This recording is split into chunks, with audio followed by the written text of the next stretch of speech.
بسم اللہ الرحمن الرحیم۔ الاسم ما دل، متن کا خلاصہ ہو چکا تھا جی شرح کی اغراض چل رہی تھی۔ جی تو آپ نے کیا سوال کیا تھا؟ ایک سوال آپ نے یہ کیا تھا کہ بھئی الاسم جو ہے، اصل میں آپ سمجھیں کہ اسم کے کئی اطلاقات ہیں۔ اسم کا اطلاق ہے مقابل صفت کے، اسم کا اطلاق ہے مقابل لقب اور کنیت کے، اسم کا اطلاق ہے مقابل فعل اور حرف کے۔ جی تو اسم کا اطلاق مقابل وصف کے۔ اب اسم کے معنی یہ کیے جاتے ہیں کہ وہ وہ اسم ہے جو ذات معینہ پر دلالت کرے۔ جی اسم وہ اسم ہے جو ذات معینہ پر دلالت کرے۔ اس کے مقابل ہے وصف۔ وصف وہ اسم ہے جس کی دلالت ایسی ذات مبہمہ پر ہو کہ جس کے بعض اوصاف ماخوذ ہوں۔ جی عالم، جی اب عالم کون ہے؟ ذات مبہم ہے، کس کو کہہ رہے ہیں پتہ نہیں ہے، لیکن دلالت ذات مبہمہ پر ہے۔ بعض اوصاف ہم نے پکڑ لی کہ وہ علم والا ہے، ہم نے عالم کہہ دیا۔ قائم، قاعد، سمجھے؟ جی اب اس کے مقابلے میں رجل، اب رجل بھی ہے اسم ہے، عالم بھی اسم ہے۔ جی بس زید کر لو، زیادہ واضح ہو جائے گا۔ زید بھی اسم ہے، عالم بھی اسم ہے۔ زید اسم ہو کر پھر اسم ہے، عالم اسم ہو کر پھر وصف ہے۔ اسم اور لحاظ سے ہے، اس لحاظ سے فعل اور رفع کا مقابل جی ہونے کے لحاظ سے۔ وصف ہے اپنی دلالت کے لحاظ سے، اس کی دلالت ہے ذات مبہمہ پر۔ تو اسم کا ایک اطلاق ہے وصف کے مقابل۔ جب اطلاق وصف کے مقابل ہو تو اس کے معنی میں نے آپ کو بتا دیے۔ اسم وہ اسم ہے جس کی دلالت ذات معینہ پر ہو۔ اب یہ اسم مقابل وصف کے ہے، اور وصف وہ اسم ہے جس کی دلالت ایسی ذات مبہمہ پر ہو جس کے بعض اوصاف ماخوذ ہوں۔ ٹھیک ہو گیا؟ ایک ہے اسم کا اطلاق لقب اور کنیت کے مقابل، ٹھیک ہے؟ یہ جو اسم ہے یہ قسم ہے علم کی۔ یہ اسم جو ہے وہ قسم ہے علم کی۔ علم کو دیکھا جائے گا کہ وہ اب وغیرہ کے ساتھ مصدر ہے یا مصدر نہیں ہے۔ اگر وہ مصدر بالاب اب الام وغیرہ ہما ہو تو اب یہ کنیت، اور اگر مصدر بالاب اب الام نہ ہو تو پھر مشیر مدازم ہوگا یا مشیر مدازم نہ ہوگا۔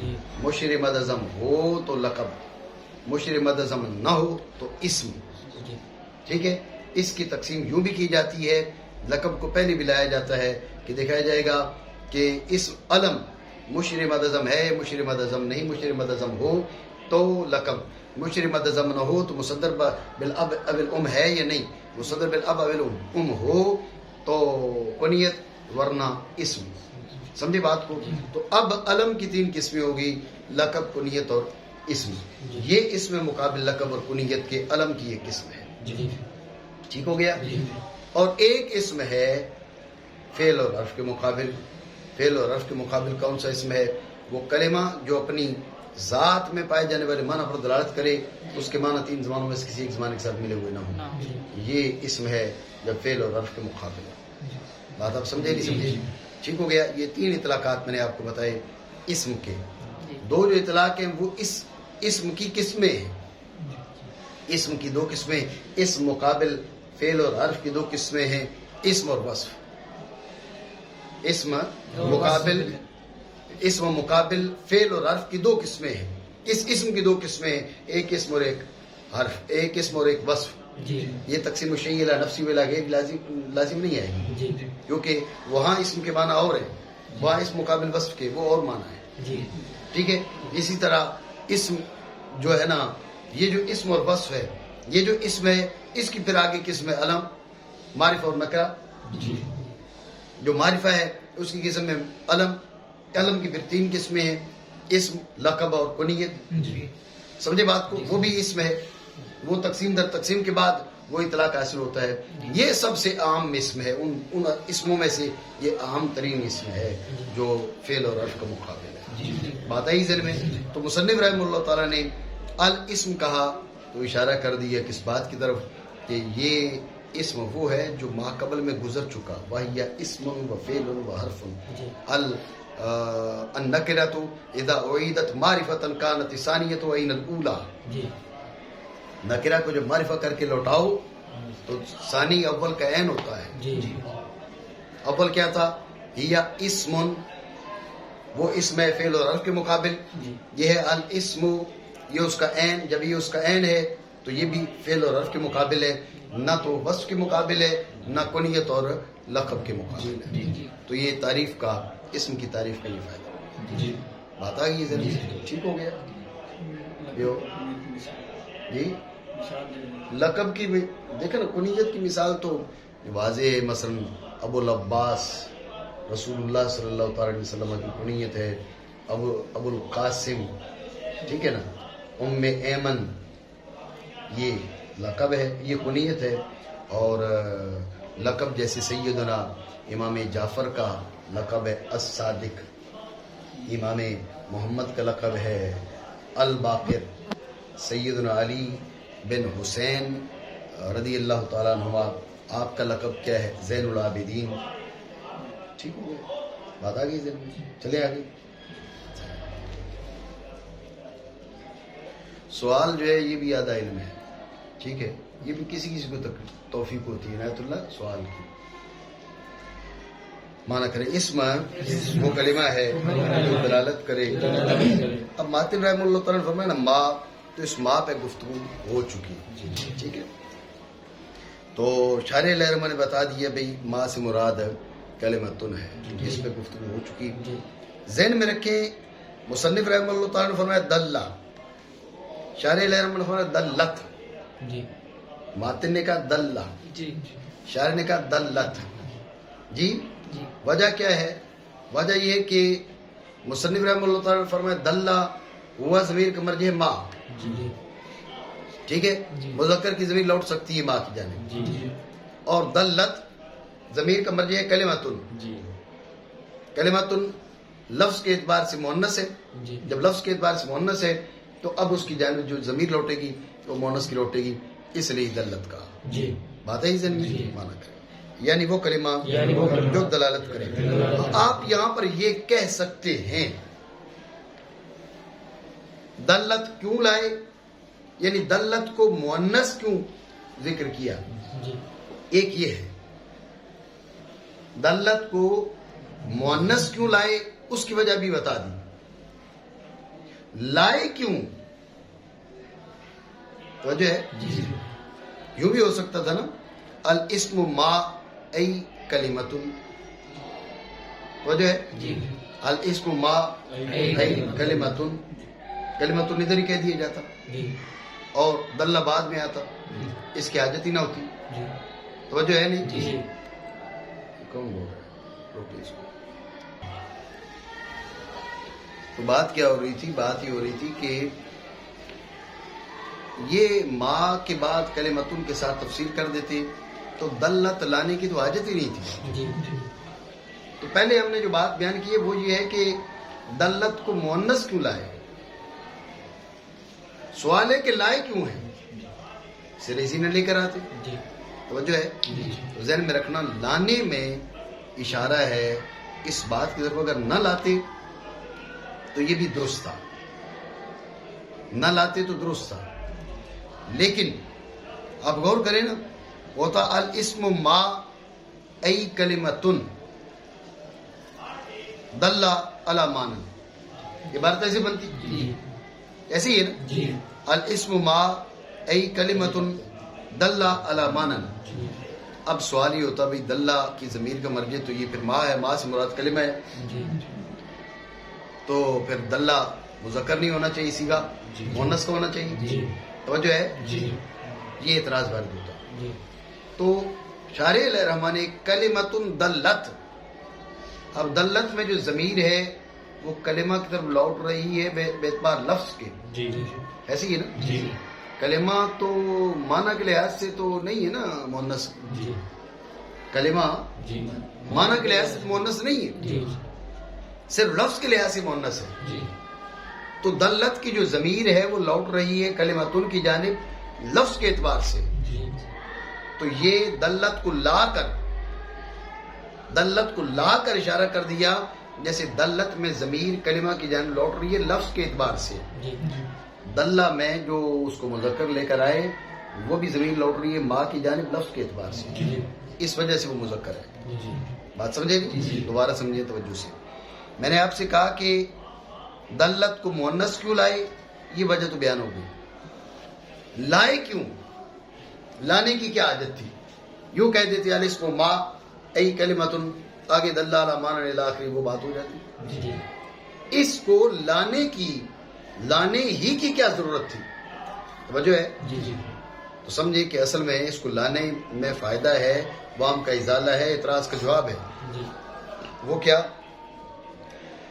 آپ نے کہا الاسم ما ای کلمتن دلہ، یہ اعتراض ہوتا دلہ ضمیر کا مرجع ما ہے، ما سے مراد کلمہ ہے، ضمیر مؤنث کی ہونی چاہیے، مذکر کی کیوں؟ جی صیغہ مذکر کا کیوں لے کر آئے ہیں؟ سمجھے بات کو؟ یہ اعتراض ہوتا. تو اس اعتراض کے جواب کی طرف اشارہ کرتے ہوئے انہوں نے کیا کیا؟ کلمتن کے بعد دلت کا اضافہ کیا. جی یہ خود دلت کو لانے کی وجہ ہے، جی مؤنث لانے کی وجہ پہلے بیان ہوگی. جی لائے کیوں؟ لائے اس اعتراض کے جواب کی طرف اشارہ کرنے کے لیے، اس وام کا ازالہ کرنے کے لیے. اعتراض کیا تھا؟ بھائی جب ما سے مراد کلمتن ہے جو مؤنث ہے، جی تو پھر دلہ میں ضمیر مؤنث کی کیوں نہیں، مذکر کی کیوں ہے؟ جی تو اے کلمتن دلت سے اشارہ کر دیا کہ دلت کی ضمیر کا مرجع کون ہے؟ کلمہ. جی لفظ کے اعتبار سے، معنی کے اعتبار سے، لفظ کے اعتبار سے. تو دلت میں ضمیر کا مرجع کلمہ لفظ کے اعتبار سے. تو وہاں پر یہ پھر تفسیر کس کی ہے؟ ماں کی تفسیر ہے، ماں کی تفسیر ہے کلمہ، دلہ کی تفسیر ہے دلت. سمجھے بات کو؟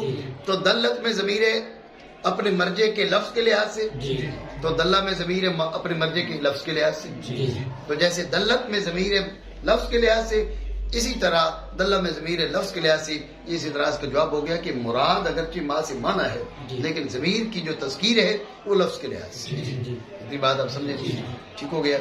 یہ دلت کو لانے کا فائدہ، مؤنث لانے کا فائدہ پہلے تمہیں بتا دیا. ٹھیک ہو گیا.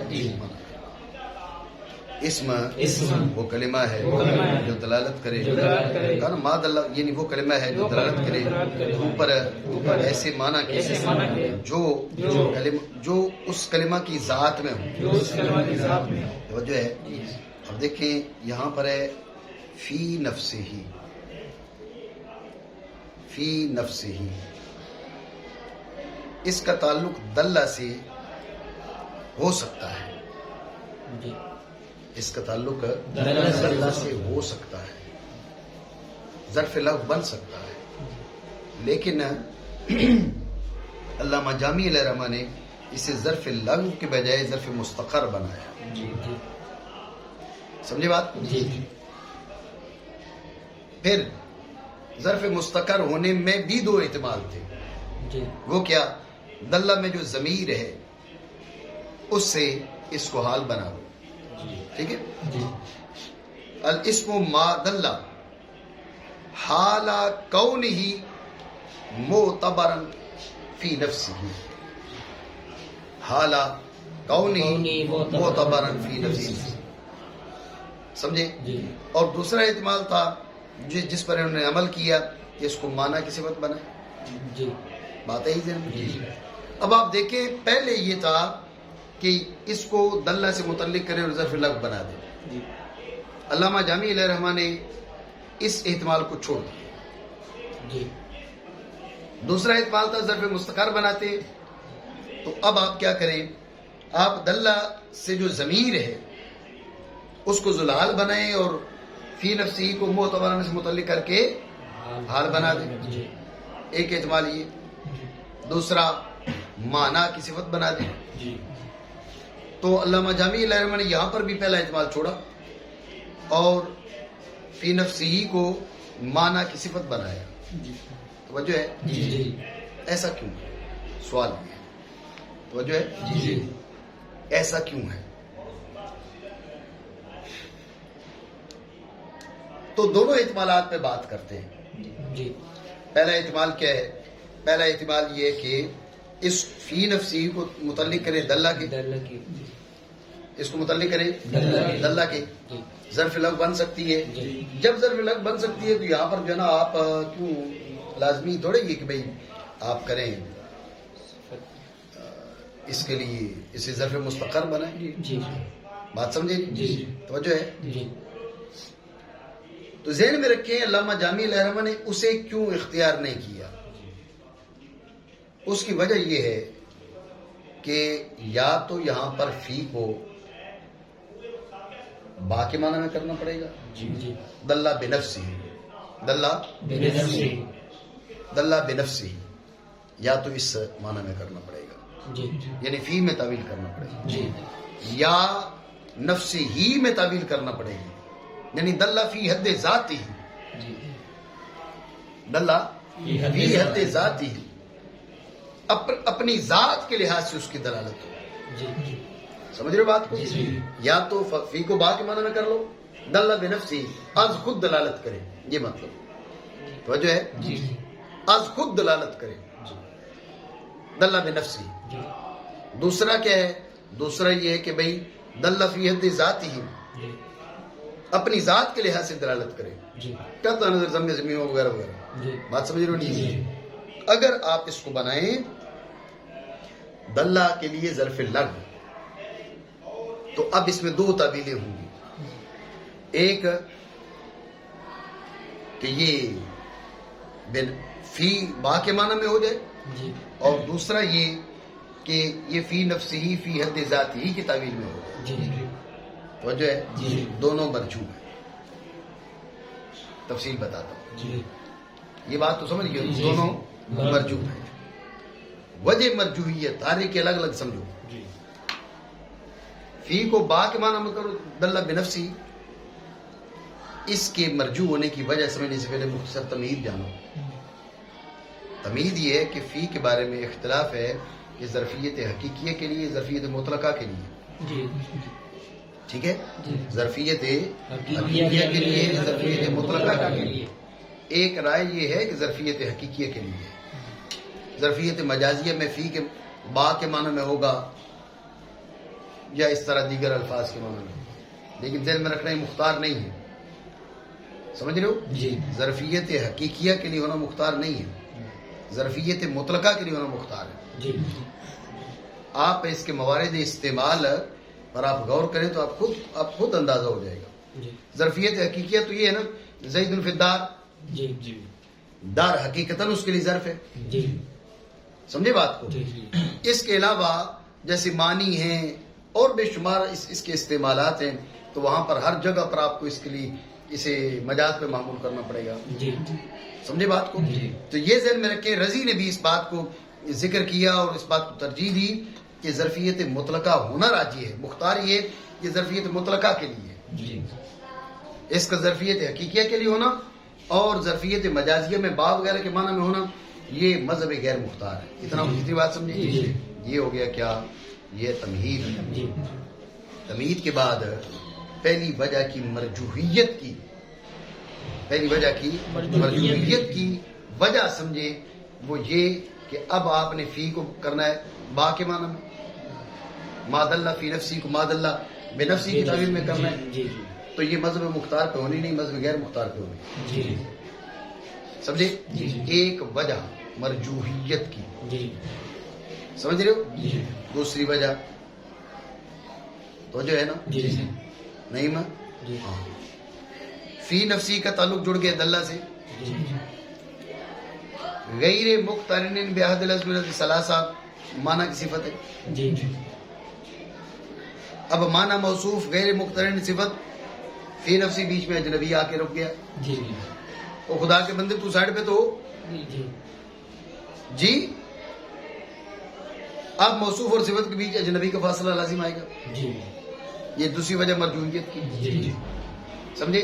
جی تیسری وجہ مرجوحیت کی، عامل اور معمول میں اصل یہ ہے کہ جڑے ہوئے ہوں. جی جی ٹھیک ہے، عامل اور معمول میں اصل یہ ہے کہ جڑے ہوئے ہوں. تو اب کہ اس کو فی نفسی کو کیا کرنا چاہیے تھا؟ دلہ کے ساتھ جوڑنا چاہیے تھا، نہ کہ علامانن کے بعد. جی اس میں آپ کہہ سکتے ہیں کہ بھئی علامانن بھی تو اسی کا معمول ہے. جی فی نفسی میں اور دلہ میں جو علامانن آیا یہ معمول دلہ ہی کا ہے. جی اجنبی تو نہیں آیا نا کہ اعتراض بنے. لیکن بات یہ ہے کہ ترتیب اگر عکس ہو جاتی، فی نفسی پہلے ہو جاتا، علامانن بعد میں ہو جاتا، تو اب علامانن معنی موصوف اور صفت میں جو حائل والا مسئلہ ہے اس سے اجتناب ہو سکتا تھا.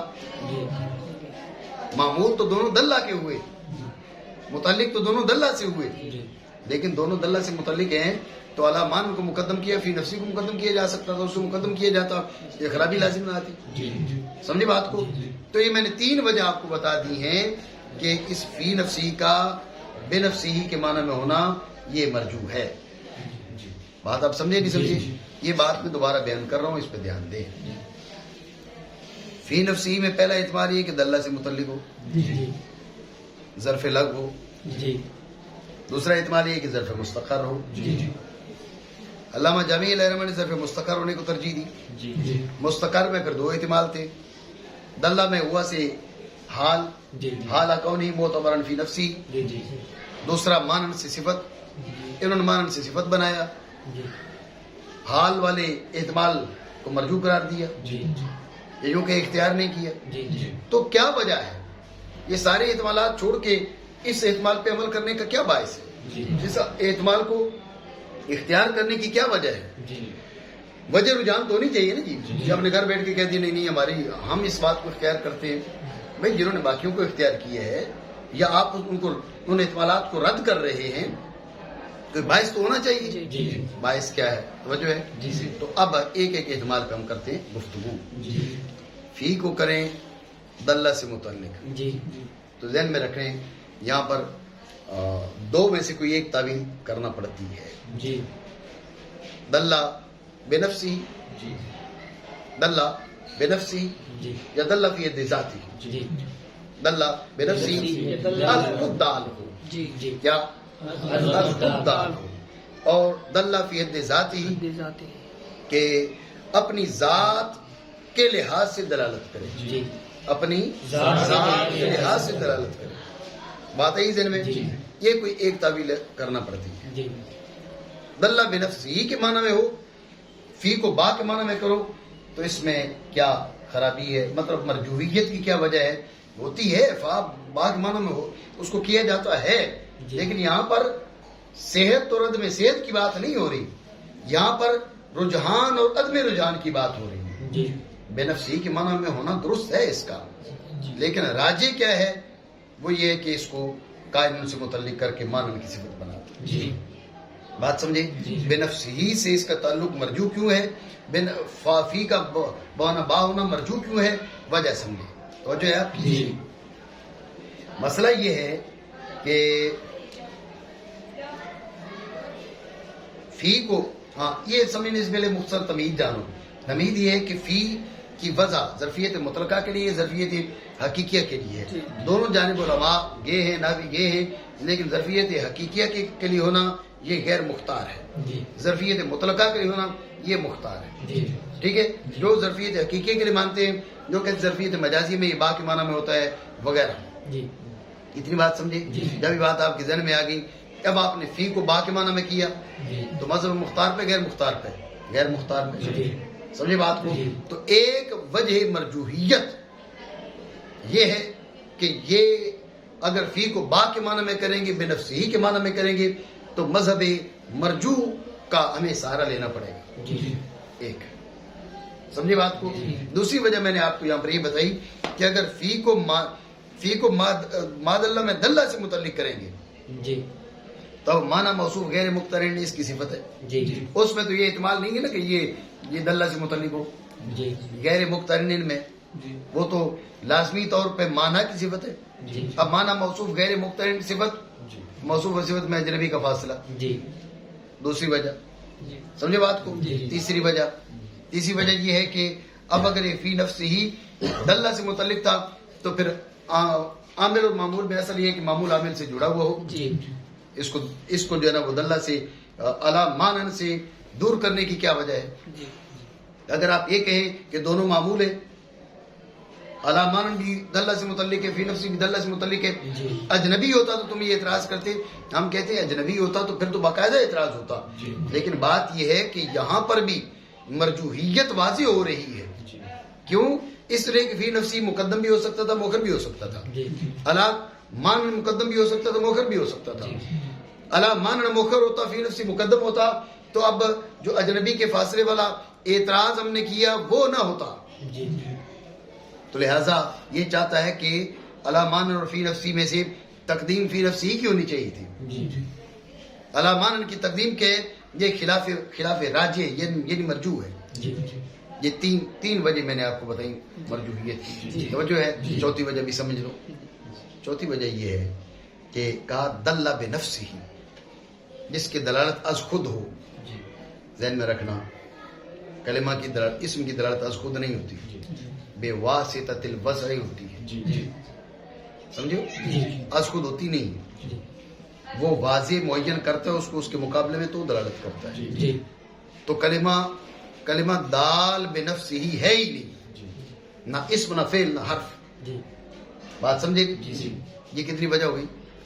چار، ایک اور کر دیں، 5 کر دیتے جی یہ ذہن میں رکھیں کہ پانچویں وجہ آپ سمجھیں، پانچویں وجہ یہ ہے کہ جب آپ بنفسی کو جوڑیں گے کس کے ساتھ؟ دلہ کے ساتھ، جی قید کس کی بنا؟ دلہ کی، توجہ ہے؟ قید کس کی بنا؟ اسم اور حرف میں، توجہ ہے؟ اسم اور حرف میں جو فرق کرنے والی چیز ہے وہ یہ فی نفس ہی ہے، جی سمجھ رہے ہو؟ فرق جو ہے وہ جو جدا ہو رہا ہے اسم سے اور اسم جدا ہو رہا ہے حرف سے،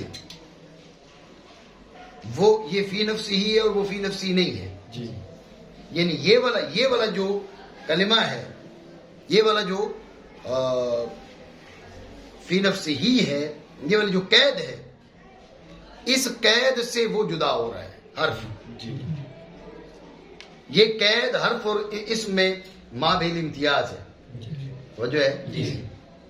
اس کو آپ نے بنفسی بنا کے دلہ سے متعلق کر دیا تو قید کس کی بنا؟ دلالت کی، کس کی قید بنا؟ تو پتہ کیا چلا؟ پتہ یہ چلا کہ اسم اور حرف میں، حرف کی دلالتوں میں فرق ہے، یہ نا کس میں فرق ہے؟ جب بنفس ہی قید ہے دلالت کی، یہاں پر قید دلالت کی بنا ہوگی تو وہاں پر بھی قید دلالت کی بنے گا، دلالت اس کی دلالت اور چیز کے ساتھ مقید ہے، اس کی دلالت اور چیز کے ساتھ مقید ہے، تو فرق کس میں آیا؟ بولو دلالت میں آیا نا، جب یہاں قید دلالت کی اور قید ہے، وہاں دلالت کی اور قید ہے، تو فرق کس میں آیا؟ معنی میں تو نہیں آیا، حالانکہ فرق معنی میں ہے، سمجھ رہے ہو بات کو؟ ذہن میں رکھیں دلالت سے پہلے ہے وضع، وضع سے پہلے ہے معنی، اسم اور حرف کے معنی میں فرق ہے، اسم کے معنی جو ہیں وہ ملحوظ فی حد ذات ہی ہو سکتے ہیں، حرف کے معنی ملحوظ فی حد ذات ہی ہو نہیں سکتے، آگے چل کے آسم باس میں بات آ رہی ہے، بات سمجھ رہے ہو نہیں؟ اسم کے معنی معتبر فی نفس ہی ہو سکتے ہیں، حرف کے معنی معتبر فی نفس ہی ہو نہیں سکتے، اب یہ ایک معنی تھے، ایک لفظ کو وضع کیا گیا اس کے لیے اس نے اس پہ دلالت کی، ایک معنی یہ تھے، ایک لفظ کو اس کے لیے وضع کیا گیا تو اس لفظ نے اس پہ دلالت کی، نقصان دلالت میں نہیں ہے، نقصان معنی میں ہے، فرق دلالت میں نہیں، فرق معنی میں ہے۔ اب اگر آپ بنفسی کو دلہ سے متعلق کرتے ہیں تو پتہ چلے گا کہ فرق دونوں کی دلالتوں میں آ چکا ہے، حالانکہ دلالتوں میں نہیں تھا، معنی میں تھا، اسم کے معنی اور نوعیت کے ہیں، اور حرف کے معنی اور نوعیت کے ہیں. دلالتیں دونوں کی دلالتوں میں فرق نہیں ہے. اب جیسے معنی دلالت تو اسے ویسی کرنی ہے. میری بات سمجھو نہیں؟ تو یہ پانچویں وجہ ہے اس کی مرجوعیت کی. یہ بنفسی کے معنی میں نہیں ہو سکتی. بات سمجھے نہیں؟ ٹھیک ہو گیا؟ بات آ گئی. یہ اس وجہ سے انہوں نے فی نفسی کو دلہ سے متعلق نہیں کیا، بنفسی کے معنی میں کر کے. رہی بات کہ بھئی چلو بنفسی کے معنی میں نہیں کرتے، فی حد ذاتی کر لیتے. جی فی حد ذاتی کر لیتے، یہ بھی مرجو. کیوں؟ پہلی وجہ تو اس پر اعتراض نہیں ہوگا، فی و نبا والا. سمجھ رہے بات؟ دوسرا اعتراض بھی ہوگا. ٹھیک ہے نا؟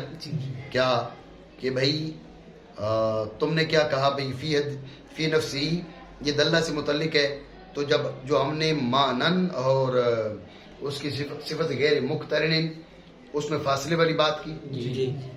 دوسرا جو اعتراض کیا تھا ایک، یعنی اس پچھلی وجہ کا دوسرا اعتراض یہاں پہلا بن گیا، وہاں کا تیسرا یہاں دوسرا بن جائے گا کہ بھائی جب فی نفسی ہی متعلق دلہ کے تو علی مانن کے بعد لانے کی کیا وجہ ہے. سمجھ رہے بات کو؟ یہ اعتراض ہوگا، ذہن میں رکھو. یہ جو کوئی کہے بھئی علی مانن بھی اسی سے متعلق ہے، فی نفسی بھی اسی سے متعلق ہے، تو یہ تو اعتراض نہیں ہے، یہ اعتراض ہے. کیونکہ آپ دیکھیں نا علی مانن کو بھئی پھر پہلے کیوں لائے ہو؟ چلو یہ بتا دو، متعلق تو دونوں ہیں. علی مانن کو پہلے کیوں لے کر آئے ہو؟ فی نفسی کو پہلے کیوں نہیں لے کر آئے؟ جب دونوں مساوی ہیں اپنے متعلق کے لحاظ سے تو علی مانن کو پہلے کیوں لے کر آئے ہو؟ فی نفسی کو پہلے کیوں نہیں لے کر آئے؟ تو فی نفسی کو پہلے لے کر آتے، جبکہ علی مانن کو پہلے لانے کی صورت میں خرابی بھی ہو رہی ہے، تم مرجو پر عمل کر رہے ہو. بات سمجھے؟ تو جو اعتراض وہاں پر تیسرا تو وہ یہاں پر دوسرا بن جائے گا. سمجھے بات کو؟ اور ایک اعتراض کیا تھا؟ ایک اعتراض یہ تھا کہ بھائی دلہ بے نفسی ہی تو از خود تو دلالت ہے نہیں. جو وہاں پر چوتھا اعتراض تھا وہ یہاں تیسرا بن جائے گا، جو وہاں پانچواں تھا وہ یہاں چوتھا بن جائے گا. سمجھے بات کو؟ کیونکہ فی حد ذاتی ہی جب دلہ سے متعلق ہوگا تو قید ہی دلہ کی، تو اسم کی اور حرف کی دلالتوں میں فرق آ جائے گا. حالانکہ دلالتوں میں فرق نہیں، فرق معنی میں ہے. اتنی بات آپ سمجھے؟ ٹھیک ہو گیا. یہ فی نفسی کو دلہ سے متعلق کرے، بے نفسی کے معنی میں کریں تو ہم نے 5 اعتراض کی بات کی ہے، اور اگر فی نفسی کو فی حد ذاتی ہی کے معنی میں کریں تو 4 اعتراض. بات ہے زندگی. اب فی نفسی کو آپ کیا کر لیں، دلہ میں جو ضمیر ہے اس سے حال بنا لیں. دلہ حال کونہی معتبرا فی نفسی، حال کونہی معتبرا فی نفسی. یہ بھی مرجو ہے، یہ بھی مرجو ہے. مرجو ہونے کی ایک وجہ آپ غور کریں، ایک وجہ جو وہاں پر دوسری تھی کیا کہ بھئی مانن اور غیر مقترن کے بیچ کیوں لے کر آئے. ٹھیک ہے نا. اور ایک وجہ یہ بھی ہے کہ جو وہاں پر تیسری تھی وہ یہاں پر دوسری بن جائے گی. بات سمجھے؟ اچھا، وہاں پر جو ہم نے چوتھا اعتراض کیا، چوتھا اعتراض کیا کیا کہ بھئی یہ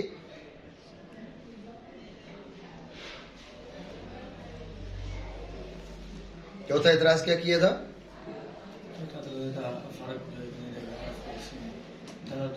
یہ تو 5واں ہے نا جی. تو بہرحال یہ بات ذہن میں رکھے کہ پہلی صورت پہ 5 اعتراض دہرا لینا کرنا، اور فی حد ذاتی ہی اس معنی میں کرو. ہاں، چوتھا اعتراض یہ تھا بھائی دلالت فی حد ذاتی تو ہے ہی نہیں. سمجھے؟ دلالت فی حد ذاتی تو ہے ہی نہیں. سمجھ رہے بات کو؟ بہرحال یہ اعتراض معتبرن فی حد ذاتی، یہ والا اعتراض یہاں پر نہیں ہوگا، کیونکہ دلالت فی حد ذاتی نہیں ہے. دلالت اس حال میں ہے کہ وہ فی حد ذاتی معتبر ہے. کلمہ اس کلمہ دلالت اس لحاظ سے یہ جو اعتراض ہے نا کہ اس کی دلالت فی حد ذاتی ہی والی، یہ والا اعتراض یہاں وارد نہیں ہوگا. جی لیکن جو پانچواں اعتراض تھا وہ وارد ہوگا. جی وہ کیا؟ قید تو پھر بھی دلالت کی بنا نا. جی جب دلہ میں ہوا ضمیر سے یہ حال ہے تو قید کس کی بنا؟ دلالت کی. سمجھ رہے بات کو؟ جی. تو یعنی پھر پہلی وجہ پر 5، دوسری پہ 4 اور تیسری پہ 3 اعتراض. جی سمجھے؟ جی. اب ایک ہی وجہ بچی ہے کہ آپ اس کو ظرف مستقر بنائیں اور منع کی صفت بنائیں. جی ٹھیک ہو گیا؟ جی. قائنین وغیرہ سے آپ نے اس کو متعلق کر دیا. اب آپ غور کریے گا یہاں پر نہ تو یہ اعتراض ہے بے نفسی والا یا فی حد ذاتی والا. ٹھیک ہو گیا؟ جی. اور نہ ہی یہ اعتراض ہے کہ بھئی آپ نے مانا اور غیر مقترن کے بیچ میں اس کو کیوں حائل کیا. جی بھئی یہ صفت اولا ہے وہ صفت ثانیہ ہے. جی تو صفت اولا صفت ثانیہ موصوف اور صفت کے بیچ آ گئی جس میں کوئی حرج نہیں ہے. جی سمجھ رہے بات کو؟ جی. باقی اعتراضات میں سے اور پھر قید بھی یہ معنی کی بنا. اسم اور حرف کے معنی میں فرق ہوا، اسم اور حرف کی دلالت میں فرق نہیں ہوا. بات سمجھے نہیں؟ جی. ٹھیک ہو گیا؟ جی. دورانہ بات سمجھنا ہے تو